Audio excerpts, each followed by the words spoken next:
Good afternoon. Good afternoon ma'am.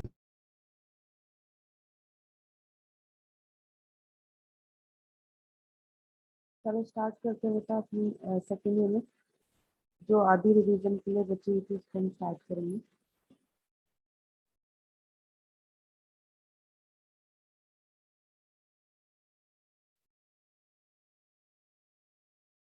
अब जो भी हमारे पास था जैसे वर्ड में हो गया, पावर पॉइंट में हो गया, एक्सेल में हो गया, दो तीन चीजें जैसे मैंने पहले ही बोला कि कॉमन थी कि कैसे आप डॉक्यूमेंट को क्रिएट करोगे तो इनके स्टेप्स कॉमन है।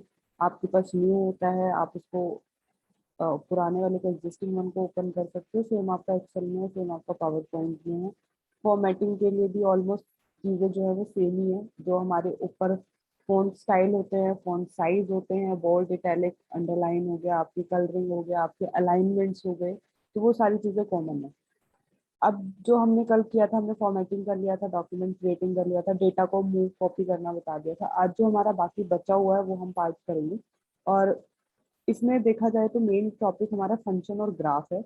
मोस्ट इम्पॉर्टेंट टॉपिक है। इन पे क्वेश्चन डायरेक्टली बनते हैं कि ग्राफ क्या होता है, कितने टाइप के ग्राफ होते हैं, कैसे आप उसको एक्सेल के अंदर इंसर्ट करोगे।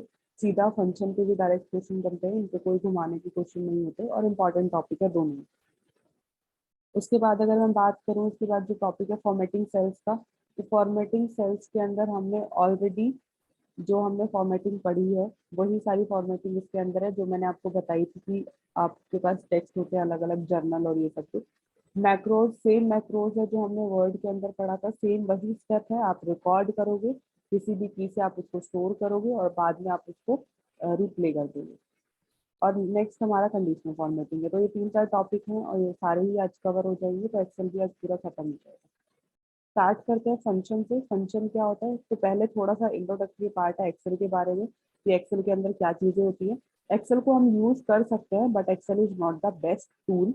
बाय ये बेस्ट क्यों नहीं है, क्योंकि कई बार इसके अंदर अगर वैल्यू मिस हो जाती है कोई भी किसी भी रीजन की वजह से, क्योंकि कंप्यूटर है तो ऐसा तो है नहीं, हो नहीं सकता कि बिल्कुल ही 100% आपको होगा। बाई चांस आपने कोई वैल्यू मिस कर दिया, आपने उसको काउंट नहीं करा, तो वो आपको बहुत मतलब डिफरेंस दे सकता है वैल्यूज के, जो आपके लिए हार्मफुल हो सकती है चीजें। तो it can be dangerous, missing value can be dangerous. तो इसलिए हम एक्सेल को हम यूज कर सकते हैं बट हम उसको पूरा रिलाय नहीं कर सकते कि हाँ जो एक्सेल ने बोला है वो 100% सही होगा। इसको हमें पहले, अगर हमें चाहिए तो हमें एक्सेल को पहले प्रॉपरली टेस्ट करना पड़ेगा, हम फंक्शंस को टेस्ट करना पड़ेगा कि हमारा काम जो है वो सही है। तो what are the functions? Functions हमारे सेल्फ डिफाइंड इंस्ट्रक्शंस होते हैं, ये मैंने पहले भी बताया हुआ है। जो हम फार्मूलाज यूज करते हैं उन फार्मूलाज के रिगार्डिंग कुछ ऑलरेडी इन बिल्ट चीजें हैं जिनको हम फंक्शंस बोलते हैं। फार्मूलाज हम सेल्फ डिफाइंड करते हैं, सॉरी फंक्शन हमारे प्री डिफाइंड फार्मूलाज होते हैं जो ऑलरेडी डिफाइन करके एक्सेल के अंदर डले हुए हैं। आपको बस इक्वल्स टू लगा के उनको मेंशन करना है। ठीक है, आप चाहो तो फॉर्मूला कैसे लिखोगे, अगर एडिशन की बात है तो आप फॉर्मूला लिखोगे इज इक्वल टू, जो भी आप कॉलम को ऐड करना चाहते हो उस कॉलम का नाम लिखोगे, उस सेल का नाम लिखोगे। A7 और A9 को अगर आप ऐड करना चाहते हो is equal to A7 plus A9। Minus करना है, मल्टीप्लाई करना है, डिवाइड करना है, तो आपके अलग अलग फंक्शन है। और अगर आप मतलब ये तो फॉर्मूलाज हैं, और अगर आप फंक्शन का यूज करना चाहते हो तो आप ऐसे लिखोगे इज इक्वल टू सम। सिर्फ आप सम लिखोगे, उसको पता चल जाएगा कि आप ऐड करना चाहते हो। एवरेज लिखोगे तो मीडियन, मैक्सिमम, मिनिमम, तो इनमें आपको फॉर्मूला लगाने की जरूरत नहीं है। आप इसके अंदर प्लस नहीं लिख रहे, आप इसके अंदर क्या लिख रहे हो, सम लिख रहे हो। और रेंज डिफाइन करनी होती है कॉलम्स की। वैसे तो मैं ऑलरेडी पहले भी करा चुकी हूँ बट एक बार दोबारा बता देती हूँ कि अगर मैंने दो वैल्यू एंटर करी 10 और 20, 10 और 20 को मैं ऐड करती हूँ तो 30 आएगा। तो मेरे पास दो ऑप्शन है, या तो मैं इज इक्वल टू लगाऊं, इज इक्वल टू लगाने के बाद जिस जिसको मैं ऐड करना चाहती हूँ, ये मेरा है B3, तो B3, ये या तो इसको सेलेक्ट कर लो या फिर नॉर्मली B3 लिख दो। उसके बाद अगर आप क्या करना चाहते हो, आप ऐड करना चाहते हो, सब्ट्रैक्ट करना चाहते हो, लाइक मैं प्लस करना चाहती हूँ तो प्लस C3, ठीक है, ब्रैकेट क्लोज, तो ये आपको दे देगा 30। 10 प्लस 20 इज इक्वल टू 30 आ गया। एक ऑप्शन ये है कि आपने फॉर्मूला लगाया है। दूसरा ऑप्शन होता है आपके पास फंक्शन लगाने का। तो फंक्शन लगाने के लिए आप क्या करोगे, इज इक्वल टू सम। जैसे आप सम लिखोगे नीचे आपके पास ऑप्शन आ जाता है, सम, समिट, सम प्रोडक्ट, ये सारे ऑलरेडी इनबिल्ट फंक्शंस है, तो इसमें से जो भी आप यूज करना चाहो वो कर सकते हो। बट इसके अंदर आपको रेंज डिफाइन करनी पड़ेगी, जैसे कि डिफाइन कर रखा है, add all the number in range of cells. ठीक है, अब मैं रेंज अगर मैं यहाँ पे लिखूँ 10, 20, 30, 40, ये चार हैं, ठीक है, तो मैं बी से लेके ई तक ऐड करना चाहती हूँ, तो मेरे पास दो ऑप्शन है, या तो मैं लिखूँ B3 plus C3 plus D3 plus E3, या तो मैं ऐसे एक एक को लिखूँ, या फिर मैं सीधा लिखूँ is equal to some B3 से लेके कॉलन लगा दिया E3 तक, मतलब मैंने रेंज डिफाइन कर दी, यहाँ से लेके यहाँ तक मुझे ऐड करना है, तो इसमें मेरे को ऐड करके दे दिया 30, 30, 60 प्लस 40, 100, तो ये मेरा आ गया फंक्शंस। तो फंक्शंस मेरे वो होते हैं जो इनबिल्ट फॉर्मूलाज होते हैं, आपने सिर्फ सम लिखा है, ये इसका मतलब कंप्यूटर को थोड़ी पता है सम का मतलब क्या होता है, इसका ऑलरेडी मतलब जो है वो स्टोर कर रखा है कि सम अगर आएगा तो आपको ऐड करना है, एवरेज आएगा तो आपको एवरेज करना है, मिनिमम मीडियम जो भी आएगा, तो ये ऑलरेडी इनबिल्ट जो भी हमारे फॉर्मूलाज होते हैं, हमारे फंक्शंस होते हैं, ये एक एग्जाम्पल इसके अंदर शो कर रखा है। और इसमें सम के भी कर रखे हैं, जैसे ये मैंने सम एग्जाम्पल, ये मैंने रेंज करके, जैसे अभी आपको करके दिखाया, ये सेम चीज है, ये ऑलरेडी प्रैक्टिकल करके दिखाया हुआ है।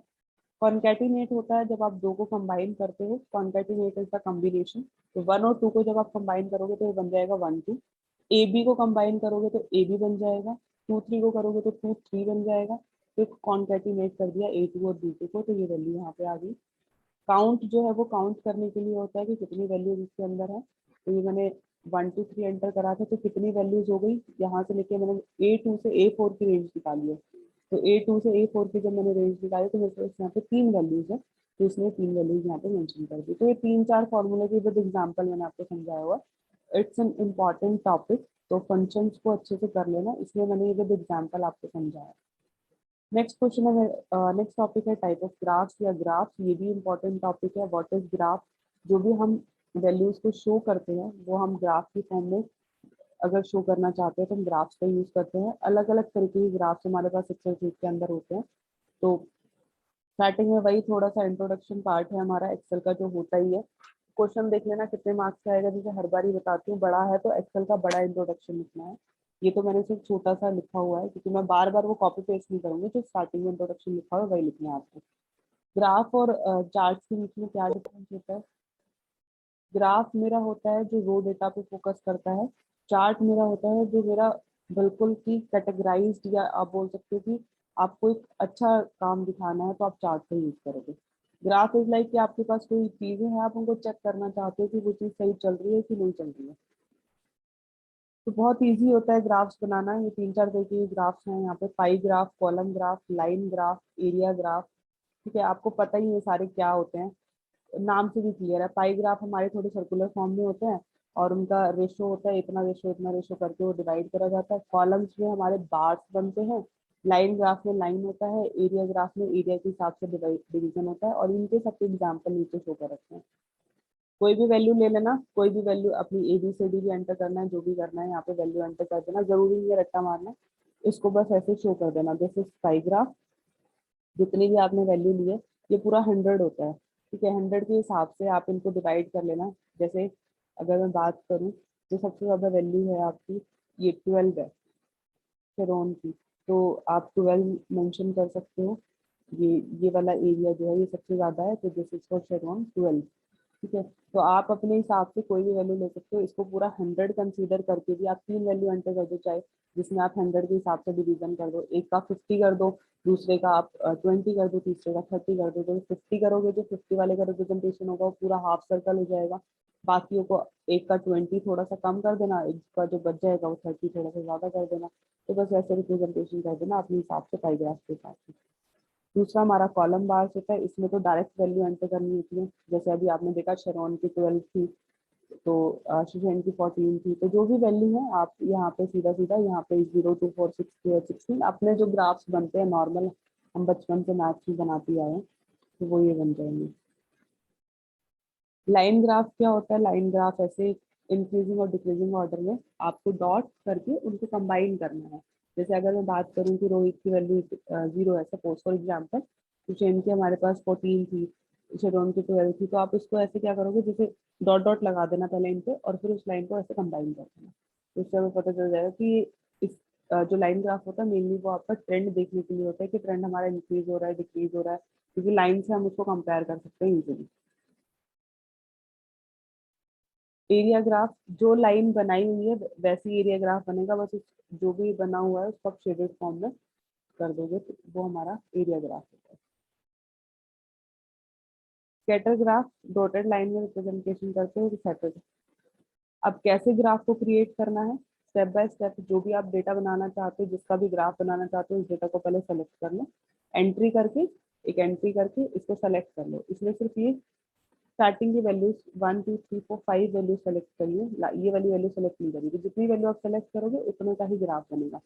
फिर इंसर्ट में जाके हमारे पास चार्ट से ग्राफ्स का ऑप्शन होता है, वहाँ पे अलग अलग, ये अलग अलग तरीके के ग्राफ्स हैं, 2D column, 3D column, 2D बार, आप जो भी चूज करना चाहते हो, जैसे हमने देखे हैं उनमें से कोई भी चूज करके आप बना दो तो ये आपको ग्राफ बन जाएगा। क्या क्या चीजें आपको याद रखनी है आपको ग्राफ बनाते टाइम, अपने डेटा को क्लियरली पता हो कि किस तरीके का डेटा है और उस डेटा के हिसाब से किस तरीके का ग्राफ आपको बनाना है। तो आपका डेटा क्लियर होना चाहिए, किस तरीके का ग्राफ उस डेटा के अकॉर्डिंग सुटेबल है वो होना चाहिए, आपका डेटा जो है वो सॉर्टेड होना चाहिए, और फालतू की अननेसेसरी स्टाइलिंग हमें यूज नहीं करनी है, क्योंकि हम इसको स्टडी पर्पज से यूज कर रहे हैं कि हमें ट्रेंड देखना है कि प्रॉफिट लॉस चेक करना है, तो हम इसको मेनली स्टडी पर्पज से यूज करते हैं, तो हम इसके अंदर फालतू की डिजाइनिंग और स्टाइलिंग ना करें तो ज्यादा बेटर होता है। ठीक है, तो मैं आपको दिखा देती हूँ एक बार कि कैसे आप ग्राफ बनाओगे। वैसे तो ऑलरेडी मैं सारी चीजें कराई चुकी हूँ, बट फिर भी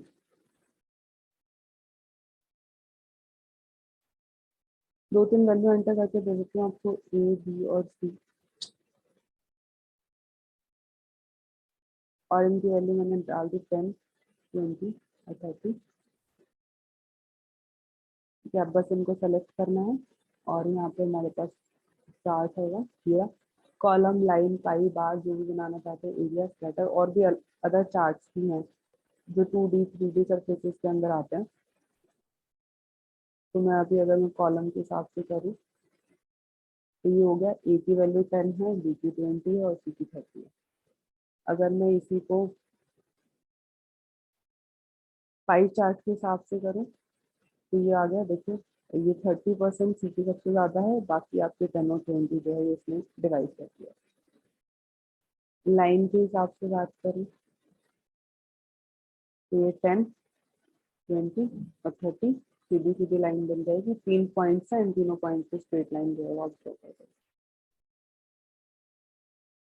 एरिया जो हमारी अभी 10 20 30 लाइन बनी थी, सेम वही लाइन बनी है, बस उसका एरिया हमने जो है ड्रॉ कर दिया, शेडेड कर दिया। इसके अंदर अलग अलग कलर्स भी हैं, जो भी आप चाहो वो यूज कर सकते हो। तो ये हमारा ग्राफ था। नेक्स्ट टॉपिक हमारा फॉर्मेटिंग सेल्स है, ये मैं कल करा चुकी थी। जो हमने सेल्स देखी थी उन्हीं को थोड़ा सा एक्सप्लेन करा हुआ, कौन कौन सी सेल है। जैसे जर्नल सेल है, जर्नल में हम सब सारी चीजें यूज करते हैं, नंबर में हम सिर्फ न्यूमेरिक वैल्यूज लेंगे। करेंसी हमारी, जो भी हम मॉनिटरी वैल्यूज है, रुपीज पे हमारी करेंसी है, जो भी वो होगा।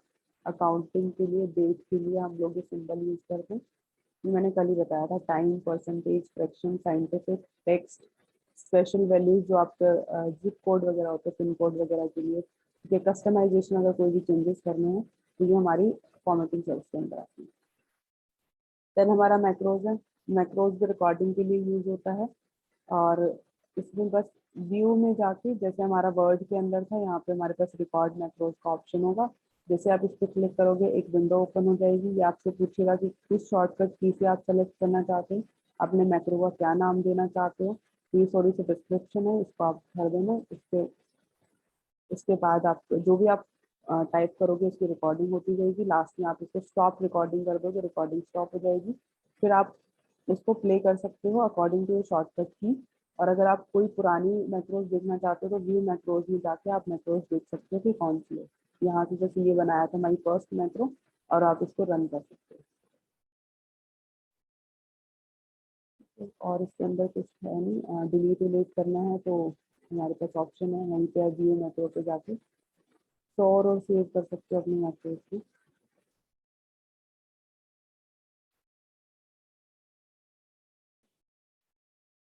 लास्ट टॉपिक है हमारा कंडीशनल फॉर्मेटिंग का। ये भी इम्पोर्टेंट टॉपिक है। अगर मैं एक्सेल में बात करूँ तो हमारे पास फंक्शन, ग्राफ और कंडीशनल फॉर्मेटिंग इनके बाद इम्पोर्टेंट है। कंडीशनल फॉर्मेटिंग क्या होता है, जब भी आपको कोई कंडीशंस लगानी है किसी की वैल्यूज को चेक करने के लिए, लाइक आपने आपकी क्लास में 30 स्टूडेंट्स हैं और आप ये देखना चाहते हो कि 30 स्टूडेंट्स में से किसके 50% से ज़्यादा मार्क्स हैं। आपने एंट्री तो कर रखी है आपने एक शीट में, लेकिन आप ये चेक करना चाहते हो कि किसकी वैल्यूज जो है उससे ज़्यादा है। तो उस टाइम पे आप क्या करोगे, कंडीशनल फॉर्मेटिंग लगाओगे और आप एक एक वैल्यूज को चेक नहीं करोगे, आप कंडीशनल फॉर्मेटिंग लगाओगे। इसमें ऑप्शन होता है ग्रेटर देन, लेस देन, या और भी अपनी जो भी आप फॉर्मूलेज लगाना चाहते हो उनका ऑप्शन होता है, और उनके अकॉर्डिंग जो भी आप वैल्यू सेट करना चाहते हो वैल्यू आप सेट कर सकते हो। लाइक इसमें है होम टैब में कंडीशनल फॉर्मेटिंग का ऑप्शन है, इसमें कंडीशनल फॉर्मेटिंग लगा the greater than $4,000।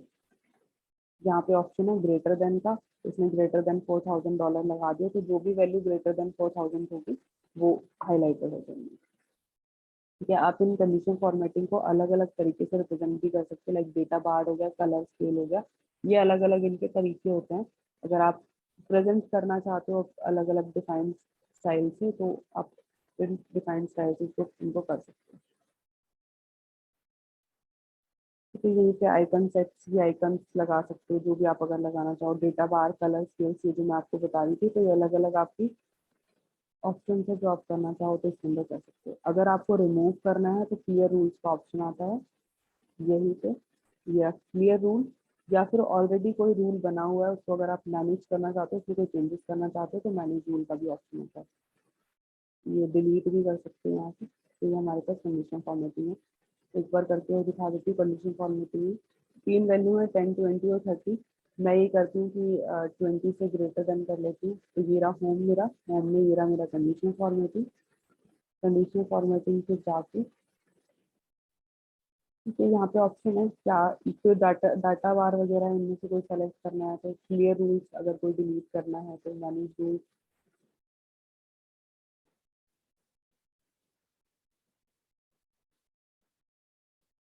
Greater than, ये से पूछेगा कौन सी वैल्यू चाहिए, 20 से ग्रेटर देन, इसमें ले लिया। यहाँ पे आप चाहो तो अपना कोई भी red, yellow, green, light green colour, जो भी आप कलर कराना चाहते हो वो इसके अंदर सेलेक्ट कर सकते हो। ओके, तो ये हो गया। इसमें इन वैल्यू को भी ग्रेटर देन 20 कंसीडर कर लिया, एबीसी को, क्योंकि मैंने इनको सेलेक्ट करा हुआ था, तो इसको समझ नहीं आया तो इसलिए इनको भी कंसीडर कर लिया। अगर मैं सिर्फ इन पे लगाती हूँ न्यूमेरिकल वैल्यूज पे,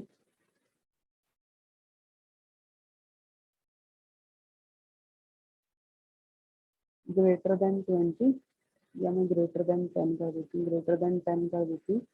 और मैं इसमें कलर रखना चाहती हूँ येलो फिल, मतलब येलो बैकग्राउंड होगा और उसका जो टेक्स्ट होगा वो डार्क येलो कलर का होगा। ये हो जाएगा, कलर शायद आ नहीं रहा है इसके अंदर। ठीक है, इन शॉर्ट 10 से ग्रेटर देन वैल्यू हो गई है यहाँ पे सेलेक्ट। ठीक है, तो ये मेरा कंडीशन फॉर्मेटिंग था। अब मेरी सेकंड यूनिट भी कंप्लीट हो चुकी है। एक बार सारे अगर किसी ने प्रैक्टिकल्स बनाया तो उनको तो ईजी होगा, समझ आ गया होगा। कुछ भी नहीं है, ईजी है सारा। फॉर्मेटिंग, सेल्स की फॉर्मेटिंग है, बाकी वो ऊपर वाली जो बोल्ड टैलिक अंडरलाइंस होती है वो पता ही है। कॉपी मूव करना हो गया, फंक्शन भी बता दिए, ग्राफ्स हो गए। क्वेश्चन देख लेते हैं किस तरह के क्वेश्चन इसके अंदर आते हैं।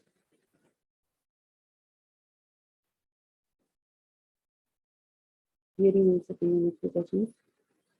What are cells? सेल्स क्या होता है? It is the combination of column and rose.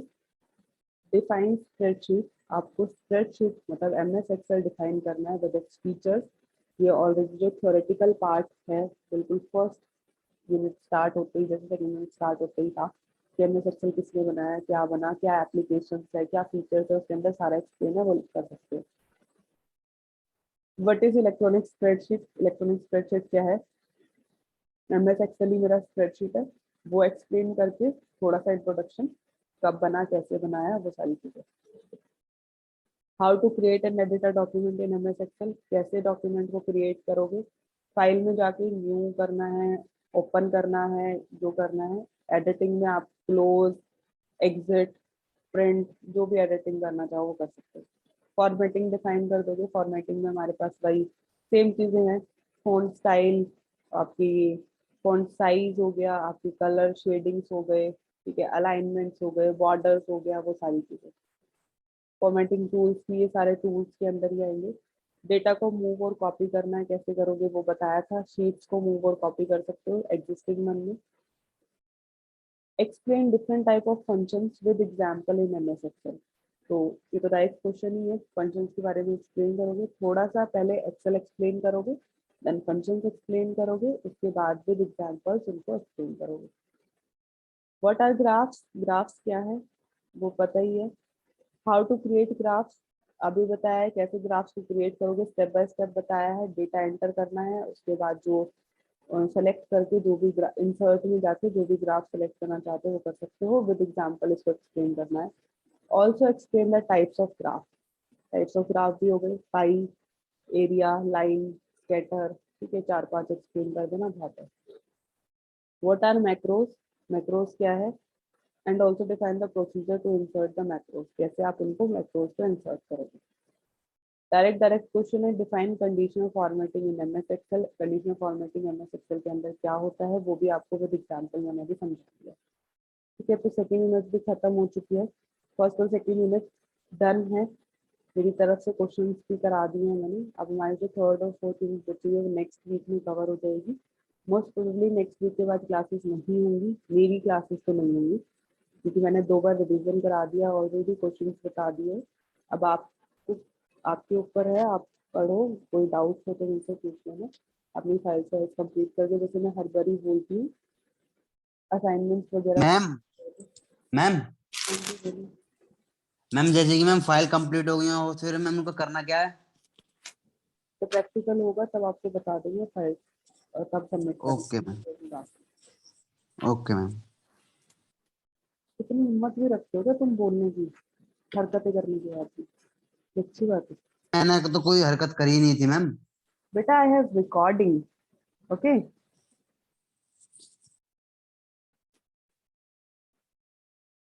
Attendance दे दो। Deepanshu, Jitendra, yes ma'am. Sandeep,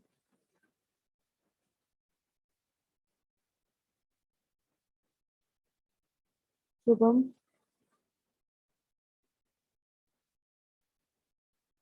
Samrut,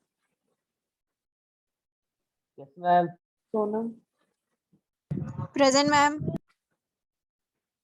Sushant, present ma'am. Umesh. Yes ma'am. ठीक है बेटा, कल क्या मंडे को करेंगे, थर्ड यूनिट जो बची है, ठीक है, अपना पढ़ लो जो भी है।